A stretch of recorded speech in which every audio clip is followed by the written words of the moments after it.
Hello, everyone, and welcome back to our channel, The Crumbs in the Philippines. It's a beautiful day here in Lipa City, Batangas, although we are having some minor air quality issues as there was a little hiccup from the tall volcano, which is it's quite a bit away from here, but we do feel the effects in air quality when there's an issue. Just want to thank you for joining us yet again and want to give a quick shout out to our club members, Jim H., and our newest club member, Chris Skimmy Son Adair. I hope I said that right, Chris. Please forgive me if I messed it up and let me know down below. Today we're going to talk about a topic it's a concern for any expat that lives in a foreign country, and that is getting your hard-earned money to the place where you're living or the country or your destination that you're spending your retirement in. There's many different ways to do it. People have their own ideas and opinions about the best way to do that, as well as me. I have my opinions as well. So today I'm going to share with you the 3 ways that you can get your money to the Philippines in order of preference, least to greatest, whereas the last would be the most preferable way in my opinion. And if you stick around to the end, I'm going to throw in a little tidbit that I learned here recently of a way to get your money to the Philippines or any other country that you're worried about without having to depend on a debit card or a bank account or anything like that. You can do it with only a cellular telephone. Okay, so without any further ado, for today's video, we're going to use the exchange rate of 58.48 pesos per $1. That rate fluctuates as much as 1 to 2 pesos on a daily basis, but it's been pretty steady around 57, 58 pesos for quite a while. Now, the least preferable way, in my opinion, to move money from country to country is using a bank-to-bank transfer. And if you have an account in the U.S. that has, or your own home country, and you have no issues transferring to a foreign bank account, you'll find that it's really relatively easy to open a bank account in a foreign country. I know in the Philippines, all you have to have is an ID, a valid visa, your passport, an address that you can confirm with like an electric bill or any type of a bill, and you can go in and open an account, either a Philippine peso account or a US dollar account or both. I know several expats that had their Social Security payments wired directly to a Philippine bank, and they were on tourist visas. So I know that you can do this whether or not you have a permanent resident status in the Philippines or you're on a tourist visa. You can still get a bank account. Now, each bank is different in their fee structure and how long it takes for these transactions to take place. You're going to have to check with your local bank and then the bank that you open an account with here in the Philippines as to the rules and procedures and how much they're going to charge you on fees and exchange rates and so on and so forth. And since each bank is so different, I'm not going to waste a lot of time talking on that because I don't use that method to move money, and I never have. But I do know people that do this, and they're perfectly happy with it, and I have no issue with it.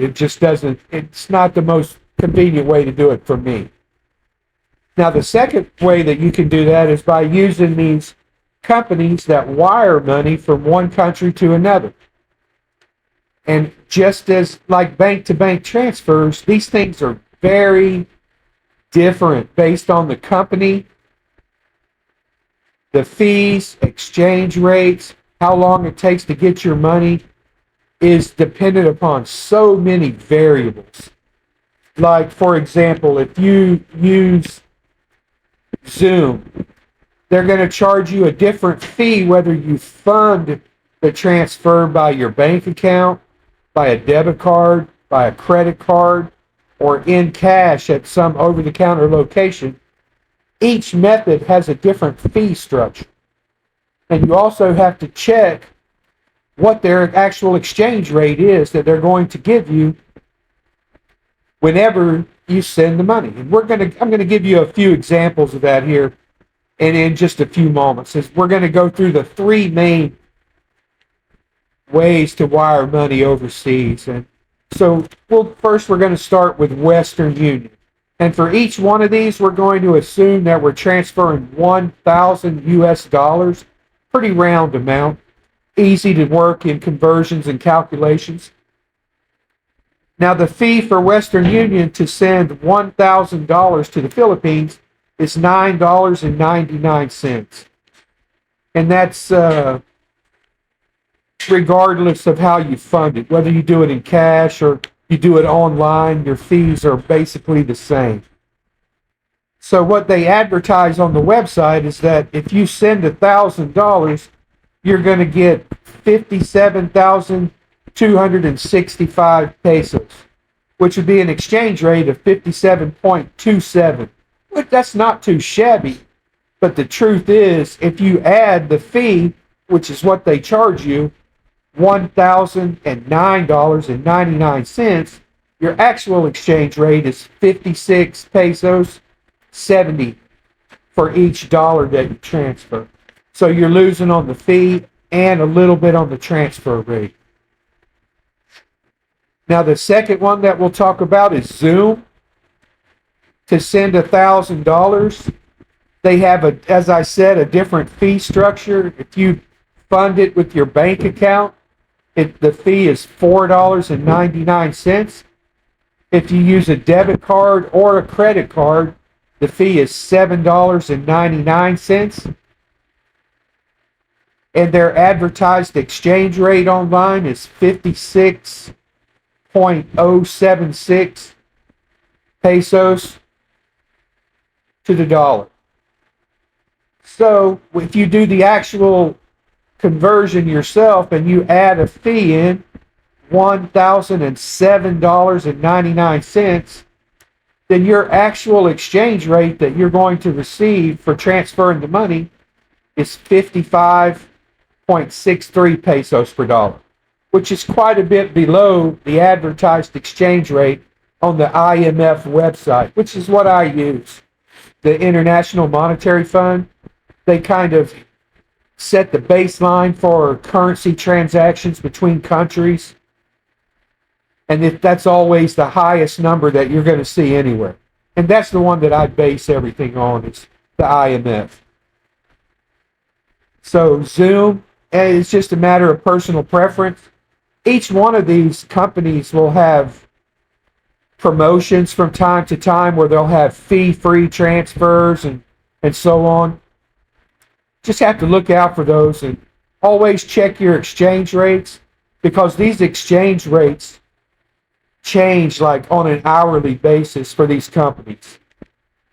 Now the third company that I looked at was Remitly, and I've actually used them once before. For $1,000 transfer, they charge you $4.99.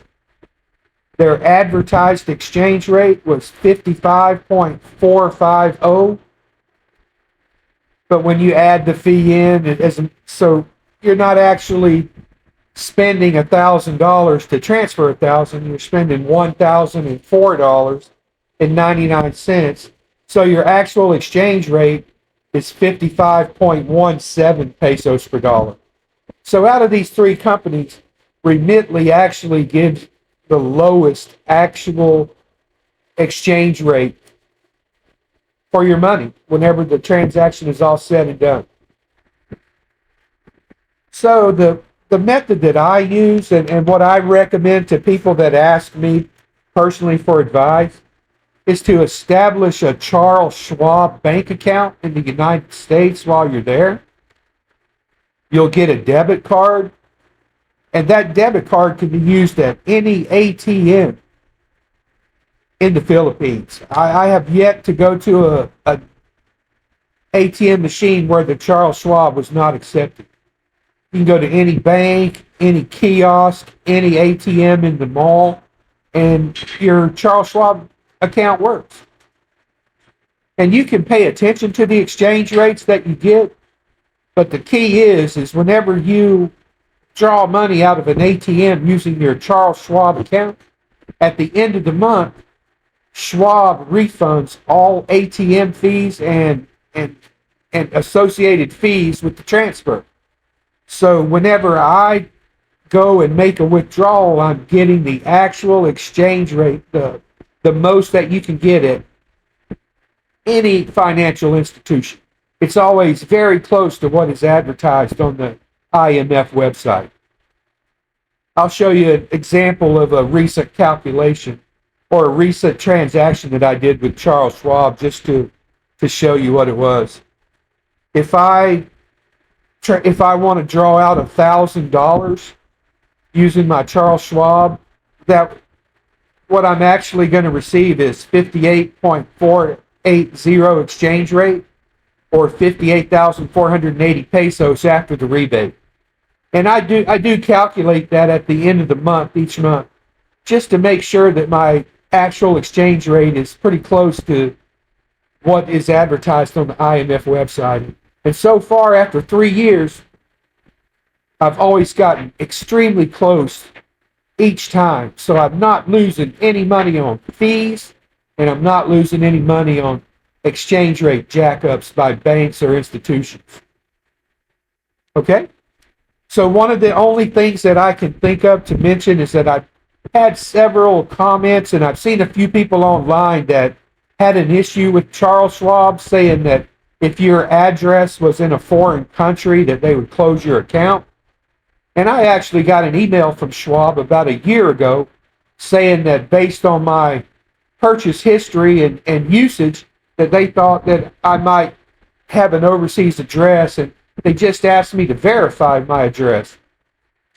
So I went on the Charles Schwab app and got on the chat line and with an agent, and I explained to him that I spent probably 2 to 3 months per year in the United States at my home of record address, which is actually my oldest or youngest daughter's address, and what I use for all personal business and bank business and things like that. And whether that's actually true or not, they don't really have an issue with that. The guy right there on the phone just took the little flag off my account and said, "Hey, no problem.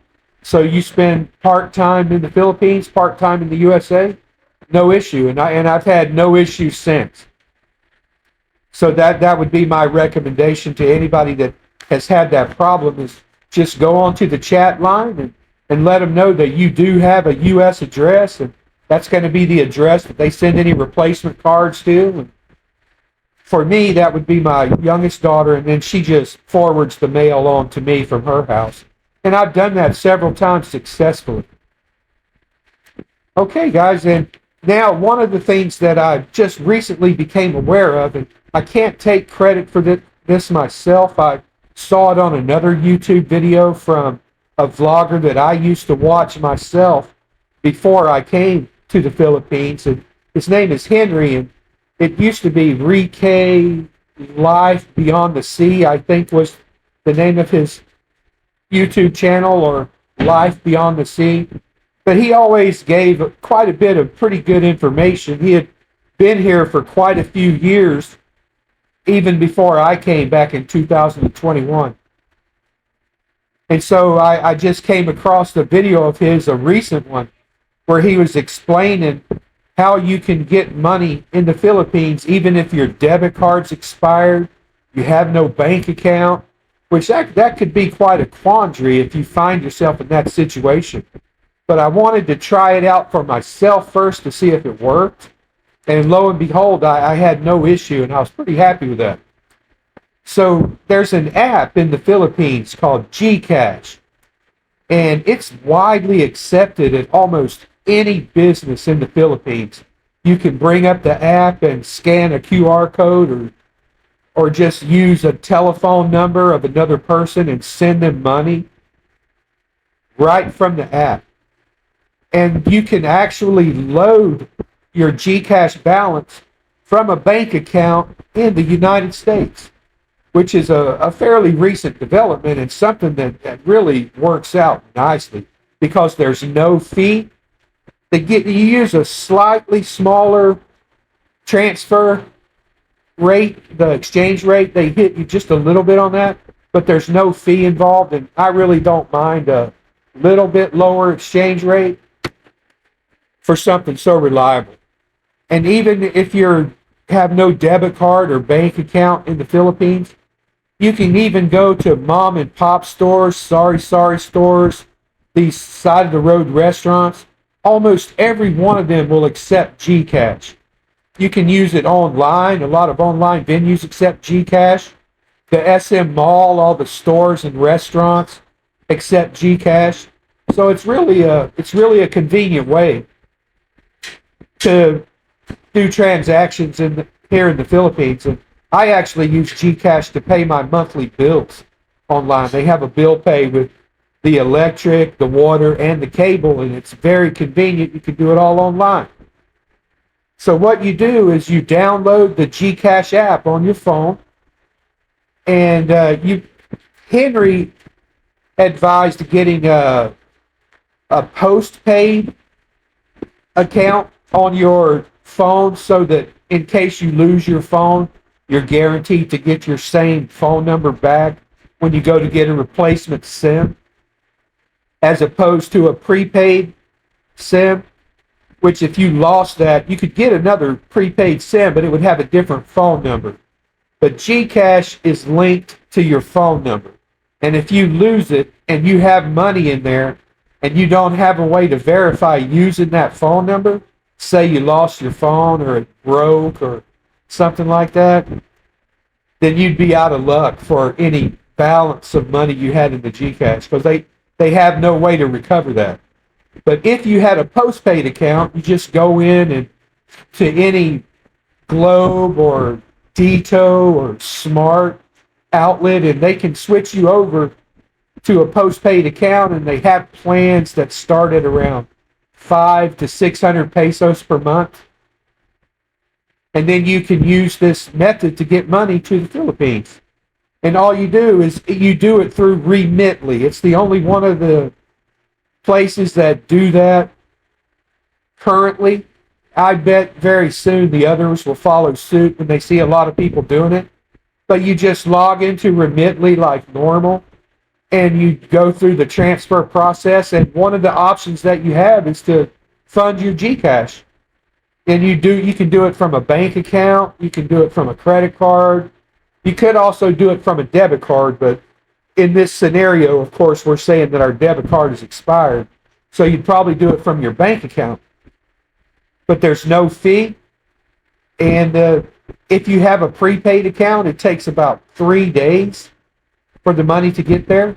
If you have a postpaid account on your phone, I think the transfer is instantaneous. Within just a few minutes, it shows up in your Gcash account. And of course, your exchange rate's a little bit less than what's advertised on the IMF. But hey, it's a really simple way to do that. Then you have money on your Gcash on your phone. It's just like having an e-wallet on your phone. You can open it up and pay for stuff. You can pay your bills. And that's especially handy if you find yourself in a jam and you don't have any way to get money to the Philippines. And I've actually done this myself, and it worked without a hitch. It took 3 days for the money to hit my Gcash account because I'm still prepaid. And I don't really plan on using this as my main way to get money, but it is an option available to anyone that needs it. Anyway, guys, that's going to wrap it up for today.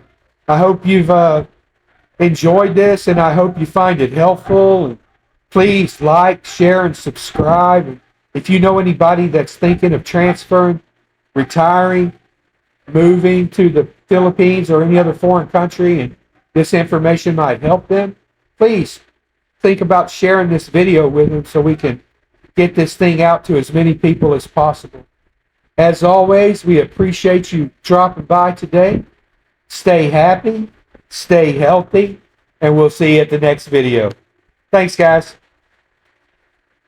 'Cause we're the crumbs and you'll love